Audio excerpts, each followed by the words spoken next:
What's up, horror fans? Pete here from the Lassercast. For me and my good friend over there, Dr. Zayas God, Danny Torkel, review horror movies and streaming shows. This summer, we are starting out with the M. Night Shyamalan of summer, where we're covering all the Shyamalan movies that we can within about a month. And Danny, it's kind of funny, right? Because you look at our videos on Interview with the Vampire, and then you look at our videos on Shyamalan, and there's kind of a difference in the amount of viewers, huh? Yeah, I think more people are interested in the better quality production. And that's not a slight against Shyamalan. I think it's more of just a comment on how great Interview with a Vampire is. It's funny that you mentioned that because yesterday was Friday, but I didn't go to work yesterday because Charlotte graduated from junior high school. So Athena and I went to her graduation. And so I didn't have work yesterday. So I woke up this morning having not gone to work yesterday, and I just assumed that today was Sunday. And I was like, I'm recording with Pete. This is great. We're going to talk about the new episode of Interview with a Vampire. And then I was like, wait, I didn't even watch it yet. And then it took me like a few minutes to realize, fuck, it's Saturday morning. Interview with a Vampire doesn't come out till tomorrow. Yes. And so now I'm both disappointed that it's not Sunday, so that I have to wait an extra day for Interview with a Vampire. But I'm also excited that it's Saturday and I get to talk to you about The Visit. And Yes. I get to talk, and I get an extra day off because it's only Saturday. Oh, yes. I know the feeling. My summer break has been going for a couple weeks now. And yeah, I was like, today's Saturday? It feels like it should be Sunday too, actually. But it all kind of blends together during the summer. So we're enjoying our time. But there was a time when Shyamalan, I think, was maybe not enjoying his movie career because he had these three movies in a row. And this isn't even including Lady in the Water. So we had The Happening, we had The Last Airbender, we had After Earth.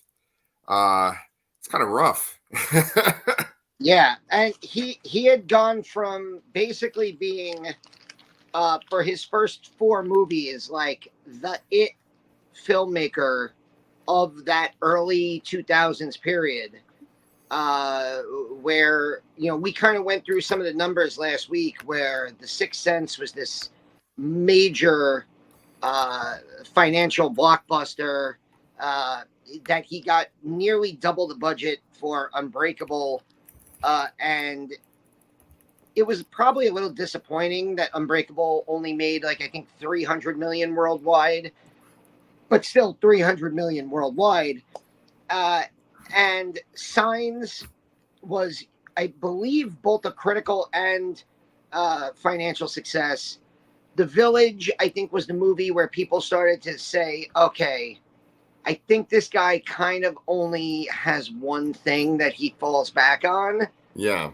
And then we get to those movies that you mentioned. Lady in the Water was the movie that I think a lot of people watched and went, yeah, okay, we might be done with him for now. Right. And then, I don't know about you, but I remember seeing the trailer for The Happening, and that got people excited. Yes. The trailer for The Happening was so scary, which is in such amazing contrast to the movie that we got. Yes, agreed. I remember that opening scene of the trailer where the people are sitting, the guy is sitting on like a bench about to eat his lunch, and you just see the shadows, and he looks up, and people are just walking themselves off the top of the building. There's like the scene on the bench where the woman takes out the thing out of her hair and like kills herself with it. The guy lays down in front of the tractor. You're like, what the fuck is going on? This movie is going to be insane. Right. And then we got the movie that we got, and it remains one of those just bizarre events. Like, I still don't know what he was going for.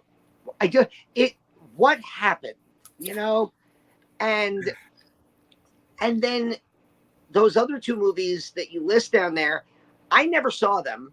Hmm. I was not into Avatar, the anime. I know that there's a much probably better version of it now on Netflix, uh, but I was never into that, series, the anime one. So, and it just nothing about that movie made sense, from the casting to him directing it. Right. Obviously, they couldn't even call it Avatar because I think Avatar had already come out. Yes. Uh, and then After Earth, like it, these movies were like taken away from him in post production. They were like Hmm. he was basically an independent filmmaker who got brought into the studio because he was, you know, for a while, from The Sixth Sense on, he was like gold. And then the studios basically were like, we don't trust you anymore. Yeah. And so they like really put handcuffs on him when it came to the movies he was given, the scripts. He wasn't writing. I don't think, obviously, The Last Airbender was not his original movie. I don't know if After Earth was. I really don't. I never saw it. I've only heard terrible things. I do know that like parts of the post production process were taken away from him. And Hmm. so for a guy who was nominated for an Oscar, uh, had basically been the it filmmaker for about a 5 year stretch Right. between 99 and 2004, 2005, by the 2010s, he had fallen to a point where he was almost out of Hollywood. Hmm. And The Visit, the movie that we're going to be talking about today, Boom. Good job. is like his super low budget, like original screenplay back in, where Hmm. he kind of is like, okay, I'm going to try to go back to the most basic elements of what made people take note of me back in 1999.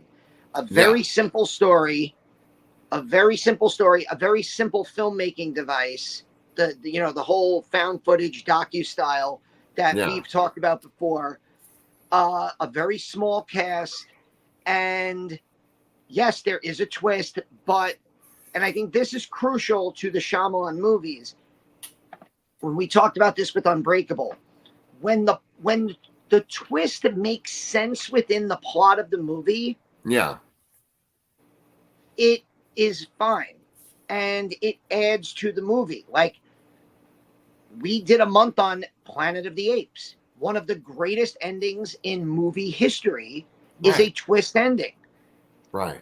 but it makes sense given Yeah. that everything that had happened before in the Planet of the Apes from 1968, given what the characters are talking about, what the characters are doing. When you see the Statue of Liberty, it's not a moment where you're like, oh, what the fuck? It's more of Yeah. a moment of, oh my God. Right. Right. And Right. The Sixth Sense and Unbreakable, I feel the twist endings are like that, where when you go back and watch the movie again, you can say to yourself, of course, how did I miss this? Right. It enhances further viewings of the film. Right. The No, Village, which is a movie we're gonna talk about, I think The Village is where that twist conceit got lost, where it was just a twist for twist's sake. yeah. This movie, I think, brings it back to, okay, that does make sense. Um, it is a pretty cool twist, especially the first time you see it. I'm actually interested because this is your first time seeing it. So did Yes. you kind of guess what was going on? You No, said you honestly, watched this with Pepper. So did Pepper guess what was going on? um, no, I wouldn't say that we guessed the twist, before it happened. I think that like when the twist happened, we were like, oh, that makes sense. But I wasn't sure if there was some kind of supernatural thing. Like very early in the movie, when they're at the grandparents' house, the grandmother's just like walking around vomiting. And I thought that kind of reminded me sort of more of like demonic possession stuff, alien possession stuff. So I was like, oh, they could be demons, it could be aliens. They start talking about another planet at one point, and I was like, okay, well, the name of the planet sounds pretty ridiculous, but I know that he's into like, there's signs, there's aliens and after Earth. I know the Lady in the Water has to do with the mythology, so maybe this is some sort of changeling thing. But then the twist is a much more grounded thing. And it's funny because like you kind of mentioned the numbers game a little bit in this movie and like how it affects the way studios would treat Shyamalan. And for this movie, after having a bunch of duds in a row, he essentially had to fund it himself, paying for it with $5 million of his own money. Now, for this movie, I wouldn't say that this movie is like this amazing masterpiece. I don't even know if I would put it in his own top five, the Shyamalan top five.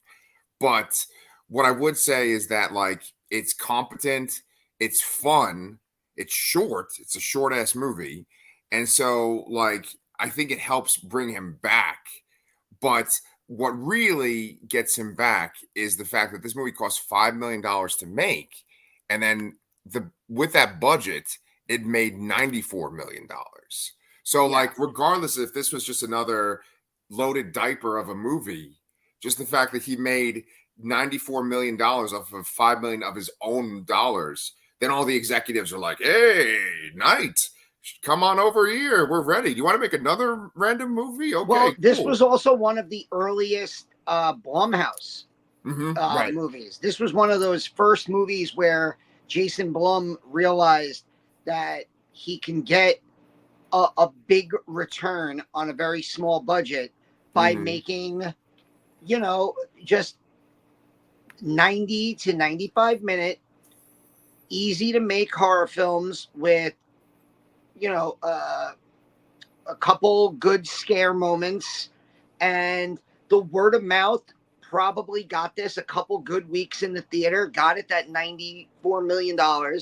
And, Jason Blum and Blumhouse really helped kind of change the horror industry and kind of bring it back to not just prominence, but to becoming like a money making juggernaut. Like for years, aside from the MCU, which started in 2008 Right. with Iron Man, from like 2008 until Endgame, you basically had the MCU movies. You had a couple other like projects that obviously hit it big. Like obviously Avatar came out in like 2009, I think it was. Yeah. But it was the MCU, and then it was really horror was carrying the box office. Yes. Um, like people are talking about this year that a lot of like the horror movies coming out are suddenly not making a lot of money. Oh no. Uh, Okay. or like I think like up until a few weeks ago, Night Swim was the most profitable horror movie of the year. Really? Because it came out in early January where there was nothing else out, and so I think Yeah. a lot of people went and saw it because it was really like a dead time of year. But then like like we started this Shyamalan month with The Watchers, his daughter's movie, and I don't think that did particularly great at the box office. Um, it, and but Blumhouse and Jason Blum really kind of changed all that back in the mid 2010s. And now, of course, you have like A24 and these other like production companies that are like putting out profitable and also critically acclaimed horror films. And we have a bunch of those coming out, soon. Uh, Yeah, like Long Legs. I know that I keep seeing the trailer for that, and Maxine, right? And isn't A24 doing Nosferatu also? oh yeah, there is one. Yeah. That's coming out Yeah. too. Yeah, yeah. And But then then there's there's like a movie also with. Atomic Monster, which is James Wan's production company. Oh, okay. But I mean, Yeah, like, there's like a movie called like The Possession or something like that, and it's with Russell Crowe, and like, The is it like Exorcism. oh the X? Right, it's not right. It's not the fucking Sam Neill infamous movie, but like, that movie is it like a meta commentary on the Pope's Exorcist? Like he gets possessed while filming the Pope's Exorcist or something? I Because isn't it that he's an actor in it and he gets possessed? I'm not sure. I thought it had to do with the original Exorcist Oh, okay. or Okay. like a movie like that, Okay. and that something happens on the set. I haven't Which, seen it yet. Like I yeah. said before we started recording, this has been a crazy week for me. Yeah. Um, Played a bunch of horror trivia. Uh, Saw Hellraiser in the theater, which was great. Hell Um, yeah. Got to hang out at a bar playing horror trivia with Christina Klebb, who was in Brooklyn 45 and Rob Zombie's Halloween. And Oh, she is shit. super cool and was totally awesome to hang out with. Nice. Yeah, it's been a crazy week. So I haven't really gotten a chance to even like look at what's in the theater right now. Maybe I'll try to get there tonight if I have time. Well, you But know who hasn't been able, or at least during the filming of this, who wasn't able to get to the theater was Catherine Hahn. Because part of that $5 million that was in the budget went to pay for her to go on a cruise, I think, right? I mean, she's pretty much on a Zoom call for most of the movie, like on a cruise ship. And I Agatha love goes Catherine cruising. Hahn. Yeah, yeah. But she was very busy. I think that one of the big problems with this movie, right? Because we always say the same thing about how like Chris made this point that you nitpick a movie when you're not enjoying it, right? And I was enjoying this movie. I thought it was fun. But one thing I just couldn't kind of wrap my head around was this mom dumps her kids off with her parents that she's estranged from, right? So it's like, okay, I don't talk to my mom and dad. They've reached out to me. Now I'm going to go drop my kids off with them. And there isn't that sort of baton handoff moment of the mom knowing that the kids are there. She sees the grandparents and she's like, okay, I know they're safe. It's like the kids are telling her that they're safe. Now, I get it. There's this thing that Shyamalan kind of builds into the script where it's like, okay, well, Catherine Hahn's estranged from her parents, so she's not going to interact with them. But she had to have interacted with them to set this whole thing up, you know? I think they try to make it so that it was all like done through email or something. But also, so I was thinking about that too. And yes, obviously, if you think about this movie for like even 25 seconds, it falls apart on many levels. But Right. the Nana and Pop Pop, they when the twist is revealed, they talk about how they were like patients at, obviously, okay, so we're gonna talk about the twist and the Yeah. spoiler. If you haven't seen this movie that came out almost a decade ago, the big spoiler, of course, is that the Nana and Pop Pop that they are staying with are not their grandparents. They are escaped mental patients from the institution that their grandparents used to volunteer at. Yeah. And their grandparents were like apparently very excited that they were going to see their grandkids, and this angered the inmates, who basically killed them and replaced them. And so they do put into the script that there was communication, because the actual grandparents, were talking about having a weekend with their kids, with their grandkids. Right. And that bragging is what kind of drove this crazy old couple over the edge. Right. Where I think the movie holds up well Yeah. is its four main characters, because the two kids have great chemistry together as brother Yeah. and sister. You kind of believe that they are related. And it's Olivia DeJonge and Ed Oxenbould, who would very weirdly also get cast together in the Christmas horror movie Better Watch Out 1 year later. Oh, okay. That's cool. And Olivia DeJonge is actually like really becoming fairly a big time actress. She played Priscilla Presley in Elvis last year, Oh. Oh, the Austin wow. Butler movie. Yeah. Okay. Jesus. But yeah, they were both relatively unknown. I didn't even know they were Australian because they don't seem to have any accents. No. Ed Oxenbould as Tyler is rapping most of the movie, and it's partly hilarious, and but it also feels like that would be like a 13-year-old who thinks he's a rapper. The stuff that he would say, Yeah.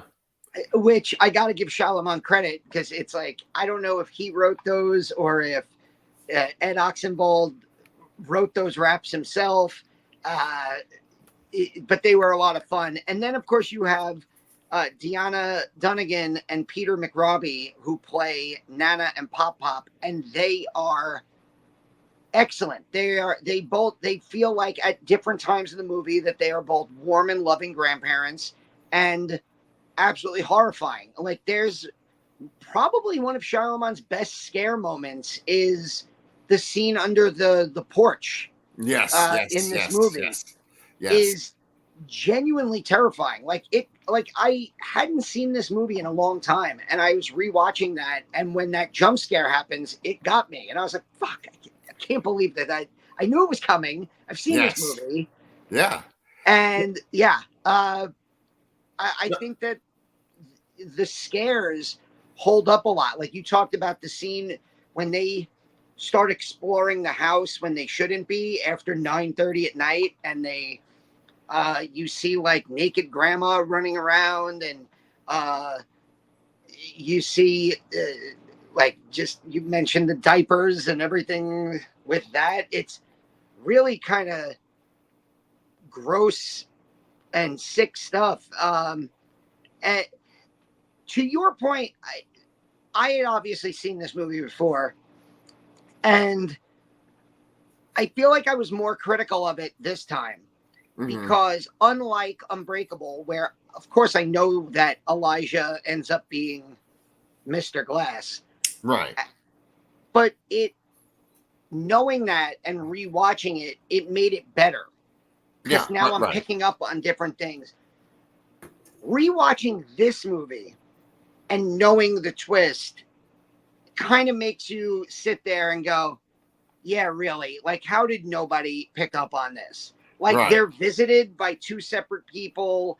It just so happens that the mom Skypes every time that the grandparents are nowhere to be seen. And that as a mother, like, we're parents. Right. If I put my kids on a train to go hundreds of miles away, I would want to have a visual confirmation, like first and foremost. Like, I don't mean to question Catherine Hahn as a mother, Yeah. but what the fuck? Yeah. Yeah. Yeah. and Dude.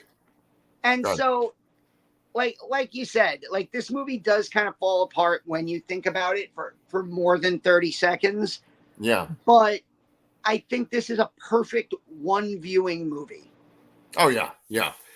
It's a because Yeah. Go ahead.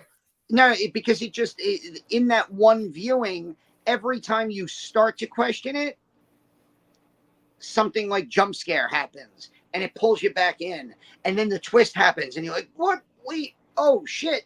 And so by the time the movie ends, you're not thinking about those nitpicks. You're like, oh, that wasn't bad, that was fun. You said it was fun, it had good jump scare moments. I'm rewatching it going, yeah, I probably could have kept this at a one view. Right, right. But then there's the curse of having a YouTube channel and having to make content, you know? But I mean, like, it is fun, and I did watch it with my 13-year-old daughter. What was so great about it was there is one moment in this movie that we both like sort of like, I don't know if we squealed, we kind of like roared, maybe. Like we were just so like, ah, when it happened. And we'll get to that moment, in a little bit. But it's funny because for me, Shyamalan, I actually think that his biggest weakness, right, is that's sort of like an oxymoron. His greatest weakness is his dialogue, right? And the freestyling, I kind of feel like he did not do the freestyling. I think that like the kid came up with it. Like maybe that was the kid's little hobby that he has, is that he can like freestyle for like an Australian white boy. But it's pretty rough. And I honestly kind of hate when like people that are white that are not Eminem try to rap because it always just sounds so like forced and lame. And that's the kids freestyling too. One of the things I didn't put in the notes that I kind of love so much is, the girl Becca is filming this visit because she's making a documentary about like reuniting with her grandparents and like kind of trying to patch things up between her mother and her grandparents. And every time they encounter someone on this trip, everyone keeps going, "Oh, a video camera. Oh, I used to do some acting myself." And then they just start like quoting Shakespeare, Going into a soliloquy. Yeah. I actually really like that. I need to give that part credit. But to me, it's like the parts, the weakest parts of Shyamalan movies, because I've watched a few of the more recent ones, like Old, and then I'm trying to think what just came out like recently too. That was the most recent one, was Old. And then we have Trap coming out soon. But I think I saw something else between this and Old. But the dialogue has always been the thing that's kind of bothered me about Shyamalan, because it starts in signs like Unbreakable, The Sixth Sense. There's maybe a couple of lines that are a little awkward or weird, but for the most part, there's not a lot of talking. And then the people that would say weird stuff, like Mr. Glass, it's like, okay, well, he's a super villain, so it makes sense that he would kind of say dramatic, weird things. But he's also Samuel L. Jackson, and he's awesome. Then in Signs, you get a couple of weird little bits of dialogue, but then you also get some really funny moments. There's some really funny moments with Mel Gibson, Joaquin Phoenix, even the kids. But then once you kind of go past Signs, that's where I feel like he kind of goes over the edge. And I've already mentioned this a couple of times in our videos on him. And I think that his dialogue is very jarring. That's what like knocks me out of a movie.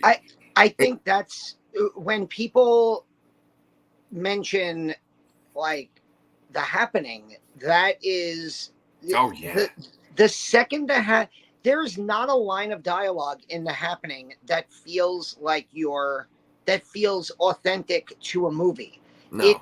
It feels like you're watching the worst versions of the script being read at a table read, and that they just went with those. And like, all right, look, we're out of money, so we have one take for everything.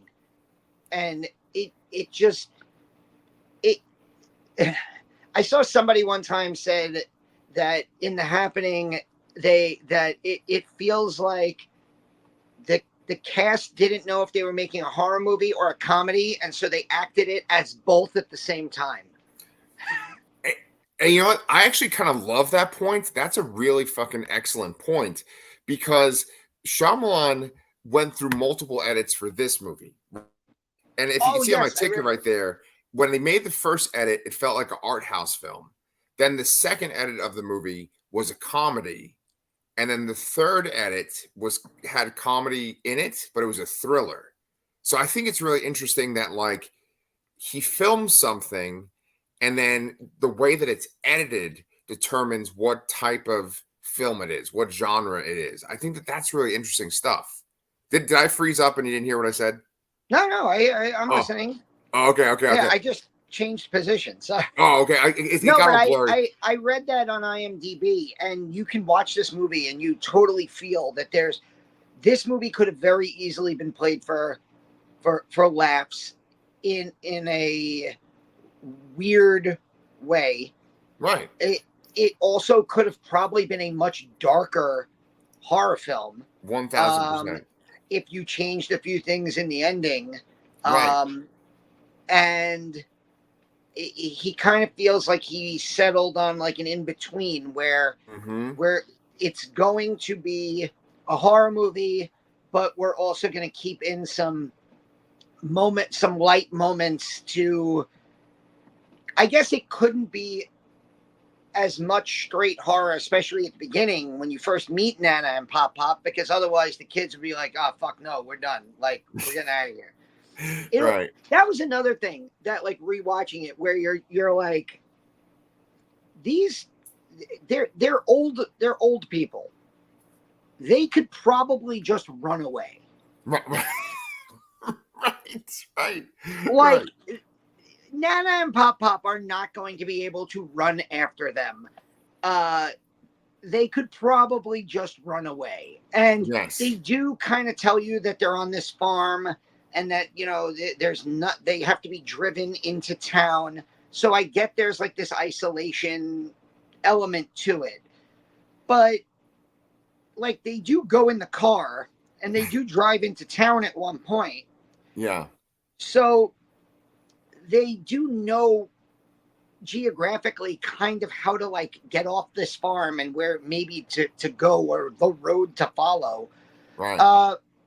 And then there's one other part where I the Olivia DeJong's character Becca, they find out from the mother.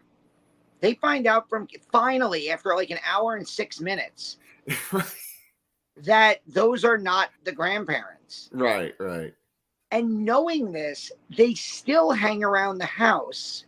They still don't run. And at one point, Becca literally climbs in the oven like it's Hansel and Gretel, knowing Yeah. that this woman is not the grandma and that she's probably a crazy person. You're like, wait, what? Yeah. Again, probably would have been better as a one viewing movie. Right. Right. Right. No, I know. There's all these holes in it, and it kind of takes you out of it, especially towards the end with the twist. Um, for this movie, it was originally called Sundowning, which is something that Pop Pop says Nana has at one point in the movie. Like that, like as things get a little bit later in the night, she starts to have these episodes. And those are really creepy episodes. I watched this with my daughter sitting on our couch in our living room with the sunlight shining through. And I think that, like, if I was in a movie theater by myself, or even if I was with my daughter, I'd be pretty creeped out during those late night sequences.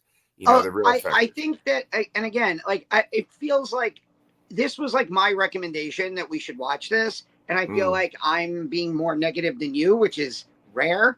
Um, Right. but I do want to make it very clear. I think this is a very good like return to form for Shyamalan after those bombs that we talked about at the beginning. Right. And I think the performances elevate and some of his direction with the jump scares and with these creepy moments that you're talking about. I think it elevates what could be another stupid, silly kind of documentary found footage style horror movie. And Right. I think it helped it become, a pretty big box office success, 90 plus million on a $5 million budget. It's insane. But yeah, again, I think that Deanna Dunnigan, who plays Nana, she has some of these moments. The under the porch scene. Then there's the one scene where it looks like she's playing charades and hanging herself where Yeah. she's just like, Yeah. Yes. Yes. Yes. and Yes. the way she's able to like hold the position, it makes it really, really creepy. And a lot of credit to both her and Peter McRobbie for like going along with, to be able to go from like families love board games, let's play board games. And then Right. just like the way she grabs the cookie and she's like, Yeah. Yeah. Yeah. like really good stuff from the two. They're probably the highlight of this movie because I Oh, feel like absolutely. those are the types of performances where if they don't get those performances right, the movie is a comedy at that point. Right. Very, very good point. Yeah. The movie's entire status as a horror movie falls on those two actors to play those two roles. Yes. And that's not to disrespect the two kids, Ed Oxenbould and Olivia DeJong. They're great. I really think they're great in this movie. Agreed. But it's a lot easier to play the kids because the horror is carried by, the older couple in this movie. And yeah. they're the ones that really have a lot to do with the way we feel walking out of it or watching it for the first time. Yeah. Yeah. 1000%. The grandparents or the fake grandparents are like the center of the movie for sure. It's funny because you've already said, and I'm really glad that you've said this, that they do this great balance of like kind of wild, wacky stuff but then also like loving, tender stuff. And there's that sort of that in between area where things are weird and you feel like things are a little off, or, oh, hey, there's something kind of wrong with Pop Up. There's something kind of wrong with Nana. Those scenes are really great too. There's a scene where he's like in like a shed and he's got a shotgun, and they're really scared because they think he might try to kill himself, like that. And just his kind of reaction when they find him, and he's like, oh, I was just cleaning it, I promise. Then there's a couple of scenes where like Becca interviews Nana, and Nana has these like kind of crazed reactions where she like hits herself, or she starts like kind of like screaming and sobbing at the same time. Like really, really great acting moments there.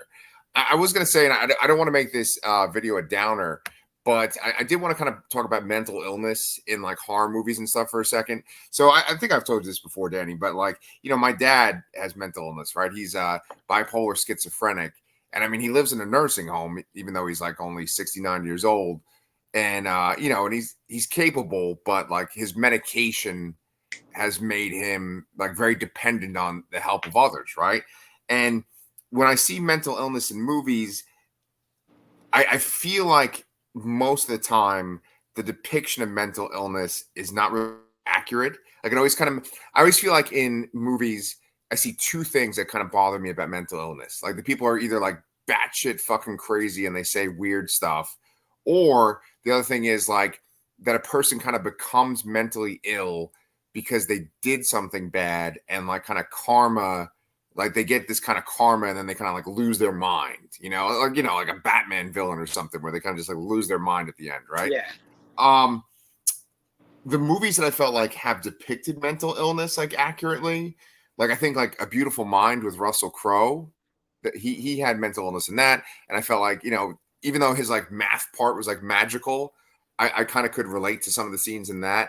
And then there's this is such a random thing to talk about on our show, but like Love Actually, like where the one woman has the mentally ill brother that she goes to check up on. I was like, oh, okay, that seems kind of real. But this, it's like they're mental patients, and they're essentially like kind of like Batman villains, where they're just like crazy wackos versus like, don't get me wrong, people that have mental illness can be scary, and they can be violent, and they can be dangerous. But I think that like kind of the go-to thing is, oh, they're mentally ill, so they're going to say this weird, wild shit, and they're going to be super violent and stuff. And I feel like this movie kind of plays up that. But see, I can't criticize that because I do think that it does a really good job of making everything tense. It makes it scary. Like there's this one part, I mentioned this already, where Nana starts talking about like another planet, and it's like called like Mephifalu or something, like something really fucking stupid.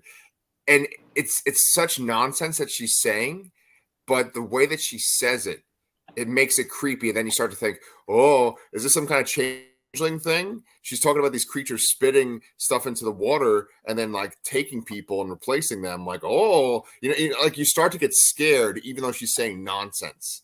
And I think that that's a really good sign of Shyamalan as a filmmaker. So like, I think what he's able to create with this mental illness kind of justifies him using mental illness the way that he does. But I think it's a little too over the top and extreme. It does feel very tropey. Right. Where like it's funny you bring up the Batman villain stuff, because it does feel very like plot of a Batman. Like, oh, the Joker disguises himself as one of the nurses and escapes from Arkham. Right. Exactly. It's again, the only difference being these are seniors instead of like your traditional crazy horror movie villain. Right. Exactly. I think that's a topic obviously you have a very personal connection to, that I could see like having an impact on the way that you like view a movie like this or another. But like, I think that it's, one of the things that we talk about a lot are like a lot of the tropes of horror movies, and whether it's depicting, people with mental illness or, black people in horror movies throughout time, or gay Right. characters in horror movies throughout time. Right. There, like you start to see the tropes evolve, Right. and uh, I know that I'll give you an example. Like I know that we loved and we rated very highly When Evil Lurks. I know a lot of people who have criticized that movie because of its depiction of autism. Uh, Oh, yeah, yeah, yeah, yeah. and people are like, I can't even watch that movie because it's so awful in its depiction of an autistic child. Okay, And yeah. That's as interesting. somebody who doesn't have any experience with that, I'm just taking in the horror movie aspects of it Yeah. and loving the horror movie aspects of it. But it does, impact the way we view movies, and I think Yeah. that's a good point that you bring up. Like we always bring our personal beliefs, our personal experiences into movies, and it does impact the way certain movies hit us. Yeah. And see, like the thing is, right, is that it's so funny. Like on my other channel, I cover shows that are so like topical, controversial because of the way that people react to them, like the acolyte and stuff. And I think that some people, when they see things in movies or shows, they like overreact, like, oh, I can't believe this is happening, or but I don't give a shit. I think if it's like well made, I can kind of put my feelings and my personal experience on the shelf and just enjoy it. Like, I mean, Michael Myers is a mental patient, right? Like I've literally been in facilities to visit my dad in my life, but like I don't sit there when I'm watching Halloween and being like, "Oh my god, this isn't accurate." I'm just like, "Fucking Halloween's amazing." It's so funny the thing that you said about autism and when evil lurks, because like I didn't even think about that, and that's a great example. But I think one of the worst examples with the autism trope. Did you see The Predator? No, but I know about it. I Okay. This is the son. The son, the son's like autistic, and then they're basically treating it like autism's like a superpower. It's like, oh, because he's autistic, he can understand the predator world. It's like so fucking ridiculous. You know? I mean, look at a movie like Rain Man, and what hmm Rain like. That movie came out in 1988. It won the Best Picture at the Oscars. It's a great movie. I've seen it many times. I think we all can appreciate it as a great movie. But I think that how many times have you, without even thinking about it, made a joke about, where you do the Rain Man voice Oh and then yeah. you try to do like some complicated math problem, right, right? right, Yeah, right. and you don't realize that you're inadvertently making like a joke about somebody who has, an autistic, uh, who either has autism or some kind of, you know mental illness. And I feel like, again, like we're trying to evolve, Yeah. with movies, especially in horror movies, because horror movies for years like basically just lived off of these same tropes. Yes. um I'm actually in the middle of a really good book, called The Black Guy Dies First, and Oh, it's okay. about and it's written by, I think it's written by the woman who did, horror noir. Tannery And do or tenor no, D? I think it's, Armeens Coleman. Oh, okay, okay, But okay. it's basically like about the trope of like black actors and black characters in horror, and you know all the tropes that like horror noir, talked about in detail, about black characters who are there to basically be the first victim. And uh you know it we we try to evolve. Yes. That's one thing I think horror does fairly well, is that it tries to evolve, uh faster than maybe other genres do. Fuck yeah, fuck yeah. And dude, Shyamalan, he evolved as a filmmaker because he has one of the greatest fucking scenes that I've seen in years. I'm talking about, of course, at the very end, the grandfather has the grandson. We've set up both of these scenarios to make this work. We've set two trains on a collision course here. One is that the grandpa, Pop Pop, has incontinence and he's burning diapers in a shed or whatever. So we know that that's happening. And we also established that he goes to the bathroom in his diaper at one point at the very end there. Then we have the boy. I can't remember the boy's fucking name, but we find out that what was it? Tyler? Yeah. Okay, so then Tyler, after his dad leaves his mom and stuff, he kind of has this complex where he's worried about germs. They kind of show him freaking out about germs. You got these two trains, and then you just get this magnificent fucking scene where the Pop has put the video camera on the counter. You got Tyler in the foreground, Pop's facing him. He's got a diaper in his hand. He says, "You got a thing about germs, don't you?" And then just shoves a fucking diaper right in his face. Pepper and I like squealed. Like that was. How'd you react the first time you saw that? Exactly how you and Pepper did. Yeah, just like no. Oh no. Yeah. Yeah. I mean, that's a shitty thing to do. Oh, there you go. Early Saturday morning. I like a diaper in the face. That's a good bottom crawl. Thank you. It's funny that you brought it up that way because it does make perfect sense, given the story elements that we learn about these characters throughout, and it's so simple and so gross, and imagine. I'm just thinking, if this was a real scenario, how terrified this kid must be if he's not able to move because he's so scared that he's going to get killed, that he and then I love the rap that he does at the end during the credits where he references, he's like, "I had shit on my face. I thought I was going to die." Right. Yeah, the very last line of his rap is like something, it sounds like frickin', and he's like, "Shit don't taste like chicken." That's the last line of the movie. And Pepper and I just burst out laughing. It was so fucking good. Yeah. But it's funny because when they were shopping around the script for 7, kind of became known as the Head in the Box movie, right? Because it's all leading up to that moment. And obviously like David Fincher took the script and he made it into his thing. But this movie, I kind of feel like it's like the diaper in the face movie, where it's just kind of like leading up to this moment, and it's like, oh, they did that shit. It's just like so over the top. I mean, that's kind of belittling it, and saying that 7 is the Head in the Box movie is actually belittling 7 too, because there's so much more to it than that. But I think that I might watch this again when my other daughter is of age, and maybe me and Pepper and Clementine will watch it together. But I don't know if this is like a repeated viewing. I actually, as we get kind of close to wrapping this up, I actually wanted to make like a quadrant for Shyamalan movies and kind of have like the axes be like ridiculous dialogue and goofy, and then like serious and stoic. And I don't know what the other quadrants would be, like scary or like thought-provoking, and then like just kind of see where each of these movies fall.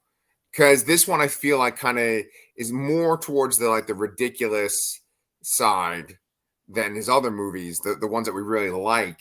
But I still think it's better than like The Happening and Avatar or The Last Airbender, I think there's also with him, there's like the good ideas gone wrong should be a category. I think you froze up. There you are. Good eye what? Say good eye what? I think a good quadrant for Shyamalan movies is good ideas gone wrong. Oh, okay. Sure. And it's like Lady in the Water to me, because I saw that in the theater, and I saw that like begrudgingly, because like I did not like The Village, and I was like, fine, I'll go see Lady in the Water. And I had already heard people like shitting on it. And I think because I had heard so much negativity about it, I didn't dislike it. And I understand why people do dislike it, but I also haven't rewatched it in probably 15 years.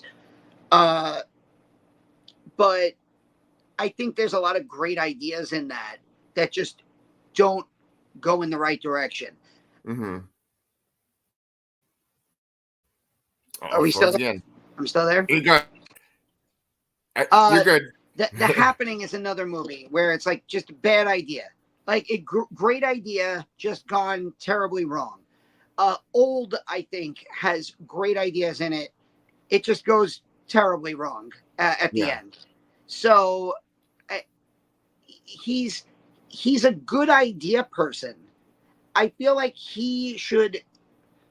I don't know. I feel like his first two movies hold up as his best movies for me. Yeah. Um, but I do think, and again, just to bring it back to why we started this, I think Trap looks like it could be a lot of fun because it has kind of like The Visit. It has a very simple setup. You know, dad takes daughter to a concert. Concert gets shut down because they get a word that there's a serial killer there. Turns out dad is serial killer. Now, Yeah. Is there going to be some crazy Shyamalan twist in there? Oh. Of course, probably, but uh, I'm just hoping that it doesn't, you know, bottom out in the final act and have some kind of, you know, ridiculous part to it that it becomes the diaper in the face movie of, you know. Yeah. I mean, I'm looking forward to it. I've been a big Josh Hartnett fan for years and years. I loved him in Yeah. Penny Dreadful. You know, but I loved him in everything. I mean, 30 Days a Night's one of my favorite horror movies. So we'll The see how it all Faculty plays and out. Halloween H2O, baby. There you go. There you go. I mean, yeah, the back in the day, holy shit. But yeah, I mean, this movie was fun. It seems like we both enjoyed it, even though we see it's kind of goofy and it's got its holes. Great performances by the elderly people in it. And so that brings us to a close on The Visit. Do you want to tell everyone else what's going on the Lastercast?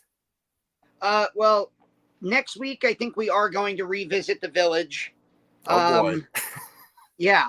We're going to revisit The Village. I'm going to rewatch that this week for the first time, probably since 2004, Wow. which should be interesting. Yeah. But other than Shyamalan movies, we are knee deep in homoerotic vampires. We have our Interview with a Vampire coverage. Yeah. Our favorite show on AMC, a new episode. The penultimate episode of season 2 is tomorrow night. So we'll be back here probably Monday evening to record our review of that. Yeah. So you can look forward to that review coming up probably Tuesday morning on the Lastercast. I am actually going to be doing, this is normally your territory, but I'm actually going to be doing a book review.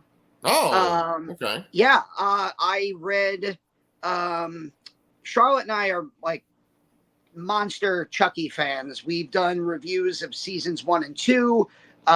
We covered a ton of Chucky content at Comic-Con. We met Brad and Fiona Dourif at Monster Mania the last time we were there. So I read Encyclopocalypse, which is a production of publishers that you have covered a ton of their books. Yes. There's a great, full, encompassing story of the Child's Play / Chucky franchise called The Reign of Chucky that Nice. I finished reading. It was like 25 hours on Audible. Finally finished that. So I'm going to do a book review of that. So you can look forward to that this week. Yeah. And if you like Encyclopocalypse, Pete's covered a ton of their books and interviewed a bunch of their authors as well. Yep. So that you could dig into the back file of Lacercast stuff, the deep dives. So I'm going to have a book review, and then perhaps more importantly, we're going to get back to our Interview with a Vampire stuff in a couple days, where we only have 2 episodes left of this season. So we'll have to, but then we got some great horror movies coming out. You mentioned Long Legs. Maxine comes out next week. Not next week, in like 2 weeks, right after the 4th of July. Maxine comes out. So really looking forward to that. Long Legs a bunch of Nosferatu. I went to see the Bike Riders last night, Oh no. and I thought I was guaranteed the trailer to Nosferatu, and I didn't get it, and I was very disappointed. Oh man. You got your vampire blue balls, but luckily those are going to get drained tomorrow night. So here we go. All right, Nolan's that's a way to managed end it. this. Yes. So yeah, keep on watching us for our Shyamalan coverage. Of course, come for our interview with the vampire coverage. We love hearing y'all's comments, and we will talk to you guys